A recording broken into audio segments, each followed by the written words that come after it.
Hello, it's me. Darling girl, let's talk for good vibe. Hello mga kalingap, mga ka-chomcar. Kumusta na kayo? Mag-shoutout naman tayo. Shoutout kay Kuya Val, kay Ate Edna. Bago tayo mag-reaction, i-shoutout natin sila. Si Kalingap Rap, ang Chomcar, lahat ng charity vloggers, mga reactors dito sa Kalingap. Shoutout po sa inyong lahat. Kumusta na po kayo? Siyempre kayong mga supporters, manonood, mga marathoners, mga sponsor. Kumusta na kayo? Kumusta ang panahon? Ito sa amin, mga last week, hindi umuulan, pero mga 3 araw na tuwing hapon umuulan. Sabi nila, pagpasok daw ng Bear, El Nino. Baliktad, di ba? Kasi pag Bear ulan, pero ito daw El Nino. Sa buong araw, mainit. Grabe, no? Comment kayo guys kung kumusta ang panahon ninyo. So dito guys, yun. Uh, maraming nag-reaction na si Dr. Love daw, si Iking na demonetize daw ng pangatlong bisis. Bakit kaya siya na-demonetize, no? Ang alam ko, kasi na-try ko na na-demonetize, ang reason na natanggap ko, kaya ako na-demonetize dahil sa mga copyright na mga shorts na hindi ko na-delete, na-demonetize ako.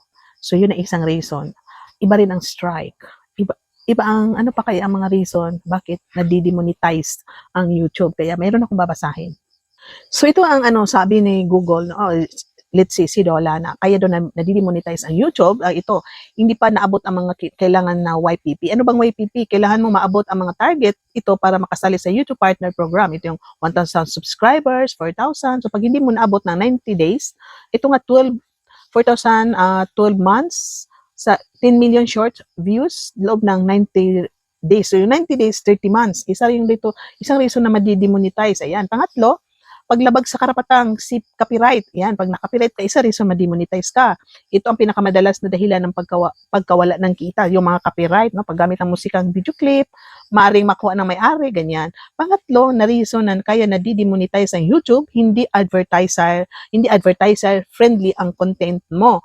Ipinagbabawal ang mga patakaran, ang mga ganitong uri ng nilalaman, masamang salita, ayan no, nandito, masamang salita, karahasan, nudes, droga, pagsusugal, o hate speech. Kaya tama yung sinabi ni ni Bupel na kasi itong si Iking daw, marami siyang sinasabi daw na sana mamatay kayo diyan, yung mga bad words, sana ganyan. Nako, yung mga masasamang salita, sana ganyan kayo, may mga sana pinagdadasal niya ang mga kung galit sa mga tao, sana maganyan kayo. So sabi dito, yung speech daw, hate speech, yung mga masasamang salita, yan. Kahit hindi mabura ang video, walang lalabas na patalastas, kaya walang kita, yan, no? Pangatlo, reuse, no? Reuse o walang original na halaga. Pag mga reuse, yan, sinabi niya, hindi pinapayagan ang mga ganitong uri ng re-upload. Mga AI generative na walang dagdag na halaga, original na boses ng may-ari, ganyan. Iba pang karaniwang dahilan, invalid activity, hindi, yan, bumili ng views, yan, bumili ng views, subscriber, o click ng sariling ads, yan, hindi pagtanggap sa bagong YPP terms, kakulangan sa aktibidad, na paano malaman at ayusin, ganyan, marami pa po ito.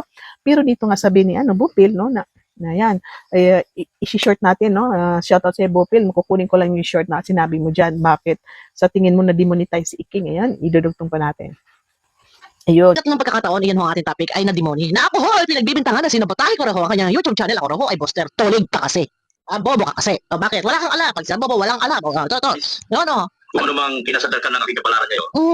Kinasadlakan ng kapalaran, iniadya talaga na mademoni. Kung sino mang gumawa ng channel ko ngayon. Kung ano mang kinasadlakan ng kapalaran, talagang sa formula ay talagang kambal mo ang kamalasan. Totoo yan. Ikaw nga, kinikwento mo nga eh. Kung ano nangyari sa buhay mo eh. O, di ba? O, talagang kambal mo, kamalasan. Akala mo heaven na, akala mo tiba-tiba ka na, akala mo paldo-paldo ka na. Ano man, yung tinatamasa, nawawala at nawawala.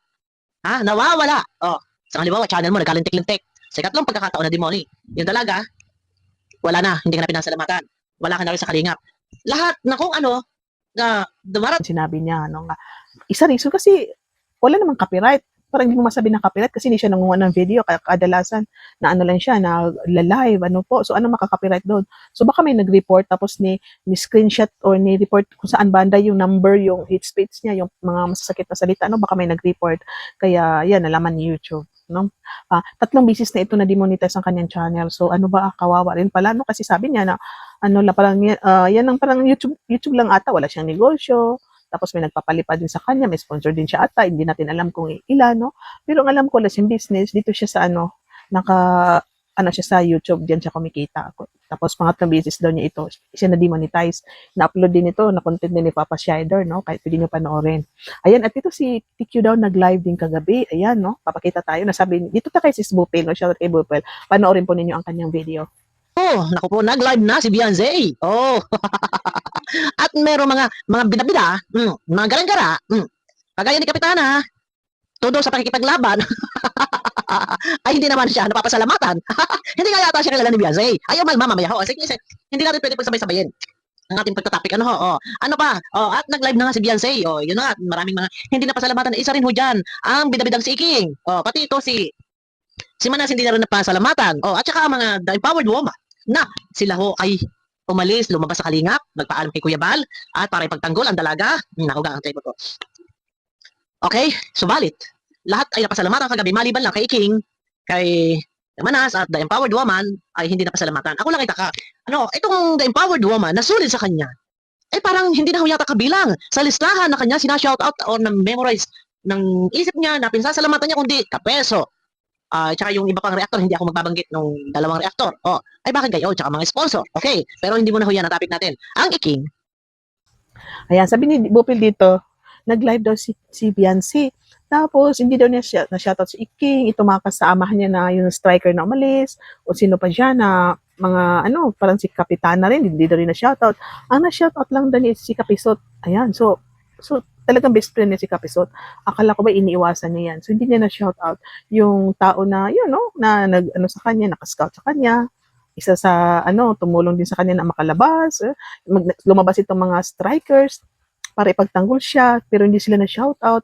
Ewan ko ba kasi ang dinadala ng mga babae, ang mga strikers na ito, ano daw sila? Hindi daw sila, kagwapa, pero dito sila sa babae, no? Kaya sila, yun ang kanilang, sinusuportahan. Hindi daw si Kapisot, hindi daw sila antay, basta dito daw, sinusuportahan nila itong babae. Ayun kung matataw ba sila na antay? Mataw ba na antay? Kasi parang hindi naman sila naninira, parang itong iba, wala naman sinasabi nila na masama sa kalingap, no? Kay Kuya Bal at Rap, para nagtatanggulan sila sa basher. O, ewan ko, wala ko napanood eh. So, ewan ko, kayo na bahala humusga kung antay ba sila o hindi. Basta, ang alam ko, umalis sila. So, yan po. Yan ang masasabi na kita na, kaya ko na-reactionan to kasi mag-iingat tayo pala, no? Kasi, pwede tayo ma-demonetize. Kasi si Iking, ilang business na na-demonetize. So, pwede nyo i-search kung ano mga reason ng ba't tayo na-demonetize, no? Mag-iingat tayo sa mga kasama na kapwa content creator. At saka, maging grateful tayo, na nandiyan pa rin yung pasasalamat sa mga kaibigan, no, na tumulong sa'yo. Ayan, no? Lumabas sila, kasama ka, lumabas sila, sinamahan ka, tapos hindi mo sila ma-shout at makukumusta, hello, kumusta kayo dyan, di ba? At saka yung dapat grateful tayo lagi, no? Grateful tayo lagi, meron tayo laging utang na loob, kasi Pilipino tayo kakambal natin yung utang na loob, kasi yan talaga ang ating ugali. So sana mananatili yung ating pagiging, ang puso natin ay nandyan lang yung, malaki ang utang na loob ko sa kanya, no? Kasi Pilipino tayo, okay? Hanggang dito na lang po, shout out, sana panoorin niyo aking video, paki-subscribe at click the bell para makatanggap kayo ng notifications. Bye-bye po. I love you all and see you in my next reaction video. Ingat po kayo. Dalay ni vlog ang boses ng Jungkar Pingkalingap ang sigaw ng mga ngalan